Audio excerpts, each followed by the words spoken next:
संशोधनाला परिवर्तनाला गरज नाही, परंतु तुकाराम महाराजांनी जे सांगितलं, बोले तैसा चाले त्याची वंदावी पाऊले. म्हणून माझी तुम्हाला विनंती आहे की तुम्ही जर शिवराय शाहू फुले आंबेडकर यांचं नाव घेत असाल तर तुम्ही छातीटेकपणे जसे गावात शहरात कार्यक्रमात आहात तसे घरात पण तुम्ही राहिलं पाहिजे आणि निर्भीडपणे प्रत्येक ठिकाणी तुमच्यामध्ये बोलण्याची जर हिंमत आली नाही तर मग आपल्याला महापुरुषाचं नाव घ्यायचा हक्क अधिकार आहे का याचा विचार भावंडांनो करावा लागेल. आणि म्हणून आता आम्ही त्याच्यात थोडा बदल केला. हे लय अवघड वाटतंय म्हणून बोले तैसा थोडा थोडा तरी चाले त्याची वंदावी पावले असं आम्ही म्हणतो.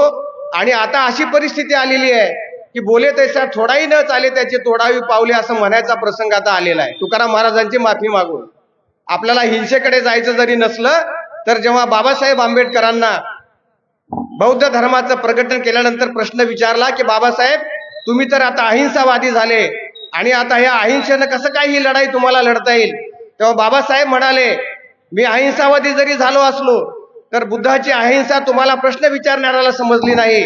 मी तुकारामाच्या अहिंसावादाचा पुरस्कर्ता आहे.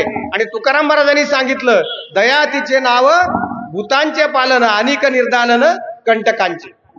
म्हणजे दया त्यालाच म्हणावं की नपुसकाचं शील आणि दुर्बळाची अहिंसा याला व्यवहारामध्ये कवडीची किंमत नसते. अनेक